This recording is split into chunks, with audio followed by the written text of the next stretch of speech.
Welcome into 5 Wide Fantasy. In today's video, we've got 4 running backs that will single-handedly be able to lose you your leagues. You're donating your league fee if you draft these guys. At least that's what we think. These are some pretty, these are guys I think all going within the top 25 at the position, right?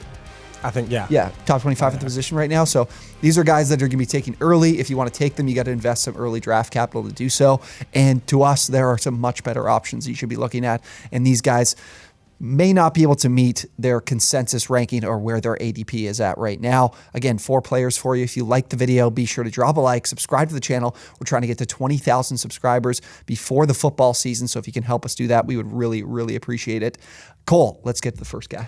So my first guy, Antonio Gibson, currently going as the RB21. We both don't like him against his ADP. I have him as the 25. You have him as 23. Yeah.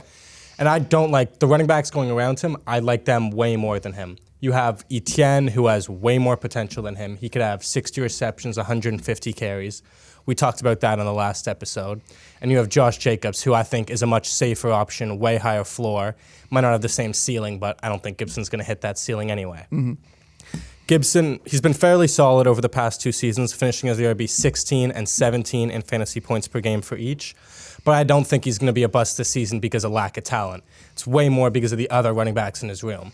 Firstly, J.D. McKissick, who was somewhat expected to leave in the offseason. He almost had a deal with the Bills, but then he came back and re-signed, and he's a huge receiving threat. He had, we've talked about, like 110 targets about 2 years ago. And still, I think, 70 last season. He takes away targets, snaps, everything from Antonio Gibson. And they invested another top 100 pick into Brian Robinson, running back from Alabama, who is a goal line, short yardage back, and he's going to take what Gibson relies most on, which is touchdowns. He's going to take those away from Gibson. Yeah. He's going to be getting the work inside the 5, the short yardage work. So Gibson, not a 3-down back, not a bell cow back, but he's being drafted around other guys that are, like Josh Jacobs and maybe Etienne if James Robinson isn't the same after the Achilles injury. Yeah, and a good point there is that I was doing some research on the guys that I'm talking about today, and I found that Ron Rivera in Washington actually doesn't target running backs very often. They were one of the lowest in the league. So if you're looking at Travis Etienne, he's got the opportunity, I think, to see a lot of receptions. You already mentioned McKissick and what is already kind of a low passing volume to running backs offense. We know how good Gibson is as a pass catcher, but it might not be a significant amount available, especially if he's splitting those opportunities. Yeah, and even last season, he was splitting the opportunities, but he actually had the 4th most touches by a running back, and he still only finished as the RB 16 on the season. So. Yeah, that in itself speaks volumes in terms of this guy has to, he had all the touches, he still wasn't able to be a top back. Now if he gets less, we're looking at, you said, that 25 ranking that you have on him. Yeah, I don't like him next season at all. I'm avoiding him at pretty much all costs. Yeah, it's interesting. I think he's the most talented player there. I think that could show itself. So I'm not I think you're definitely thinking you'll avoid him. I'm very out on him. Yeah, I really don't like him. I'm willing to take him, but it's got to be a good value. He's pushing back in drafts. Maybe eventually he pushes back to a degree that I'm willing to kind of be in on him. But right now, that's definitely, I'm on the same page with you.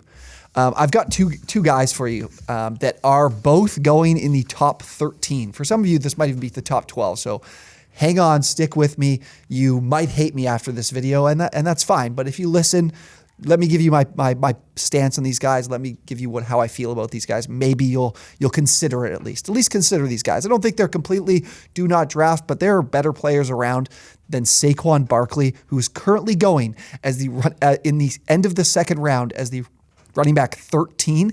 And you can see it on the screen. I'm looking at the guys, if you're looking at the right here, that are going around him. And there are some exciting players that I would rather have. Am I the biggest Javonte Williams guy on social media, on the internet, on YouTube? No, but I'm starting to kind of move my stance on him.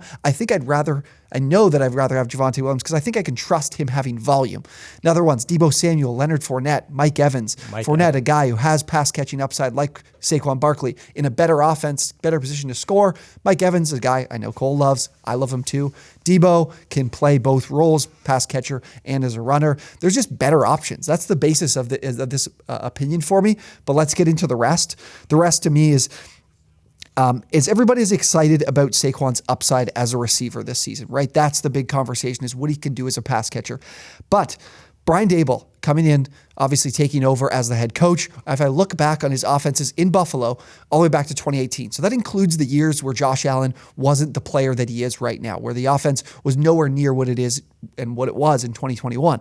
But the offense still had the 8th lowest running back target rate and the 11th highest red zone passing rate. So that tells me in a traditional Brian Daboll offense, when you don't take into account, the skill of the running back position, this offense doesn't want to target running backs in the pass game as often and wants to pass the ball in the red zone, where you're going to need Saquon Barkley to score touchdowns if you want him to be a top 12 back this year. So again, I see running back targets as not something that is completely inherited by talent.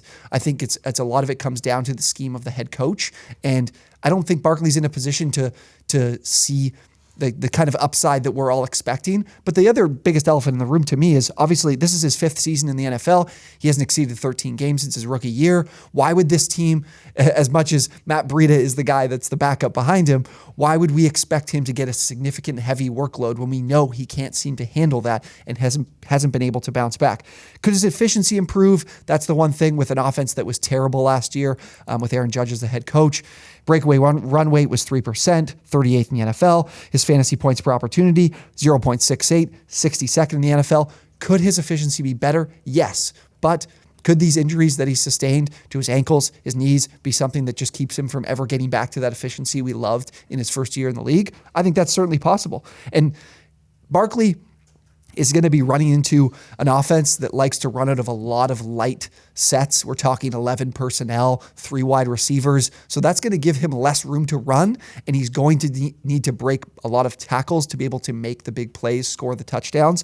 Daboll's offense, 70% of plays were out of 11 personnel last year. That was 6th in the NFL. So he's going to have to do a lot of work on his own. Is he capable enough to do it, to be able to meet these expectations? I'm skeptical. Am I not drafting him at any cost? No. But I'm not drafting him where he's going now with the other options that are available. Yeah, we're clearly not that low on Saquon. No. He's ranked as the RB 13. I have him as 14. You have him as 15. Yeah. And honestly, I came onto this. I was ready to debate with you on Saquon Barkley. But looking at the guys going around him, Mike Evans, Javonte, I'd take basically all of them over him. Fournette, near his ADP, for sure. I'm taking all those guys over him. And I still like him. I still think he'll be pretty good. But yeah. The guys around him, I like better than him. I think you just loved my points. I think is what it is. You thought I did a great job. Me. Thank exactly. You. I think it all makes sense. I think there's just better options. I don't completely hate Saquon, so that's the basis of this. I don't want you guys to think that this is a guy that as great as this title is, as much as we're going to sell on this, it's not someone that I think is a terrible pick. But I'm worried. I'm concerned, and I'd rather have these other options. Yeah. So my next guy is Zeke, who's going as the RB 15, basically around the 3rd and 4th round turn. Mm-hmm. And this is similar to the Antonio Gibson. It's not really a talent issue, but it's more a workload, the other running backs in his room, and kind of his decline. Listen to these stats, this difference from 2018 to 2021. So in 2018, he had 381 touches, 2021, 284. In 2021, Tony Pollard had 170, so he only had 100 less than him, and he's been creeping up since 2019, right. And Elliott's just been going down. In 2018, he had a 90.1% opportunity share, which led the NFL. Last season, he had a 57.7% opportunity share, which was similar to guys like Devin Singletary and Clyde Edwards-Helaire, who are barely even the running back ones in their offense and are being drafted nowhere near Zeke. So let's get into this a little bit. I wanted to touch on that point because I figured that would be a kind of a point for us to discuss. I was reading just actually this morning. What's today? Thursday. That Pollard has been doing a little bit of receiving, like running out wide and from the slot. So I think until Gallup's back, both of them could be on the field a lot. Yeah. It could be a point where, to your credit in the fact that this could be a guy you could sell once Gallup's back, like in terms of Zeke, if Zeke does pop off early in the year. But like you said, Pollard's been crazy efficient. Like it's kind of hard to look past that, right? He's PFF's 2nd ranked rusher last season. He's been good. Oh yeah, he's been. I don't even know what his yards per carry is, but it's been better than Zeke's. I think every year of his career. Yeah. He has. I was looking at his PFF grade. He has a higher rushing, receiving, blocking. Like he has every PFF grade is higher than Zeke, which the Cowboys clearly don't care about because they continue to give Zeke the carries and pay him, but still. And over the past 2 seasons, Zeke, he's being drafted as, what was he, the running back 13 or 12? He's only finished as a top 12 running back in 35% of games over the last 2 seasons, but yet he's being drafted like one.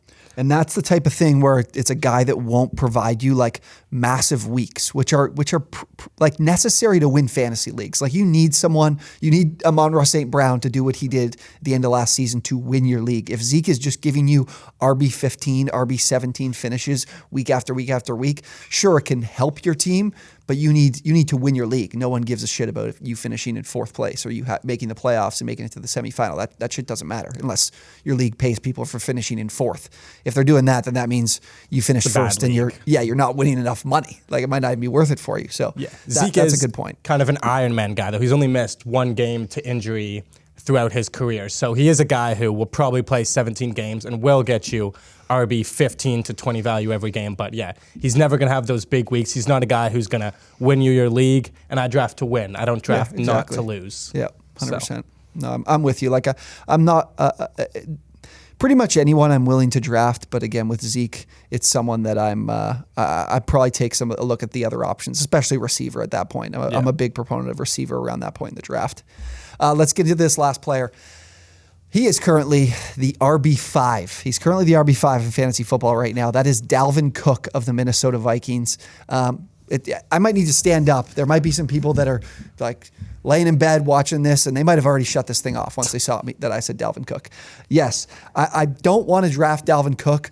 Again, another point here where it comes down to the position that he's in. There's guys that will win you your leagues if you don't draft them. If you don't draft them and draft Dalvin Cook instead.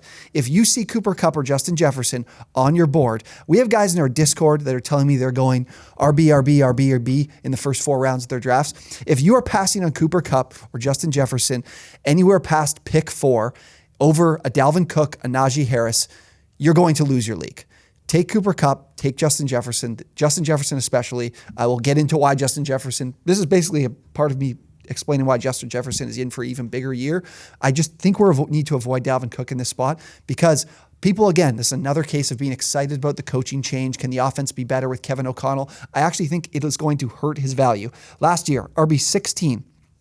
RB11 in points per game. Obviously missed a few games.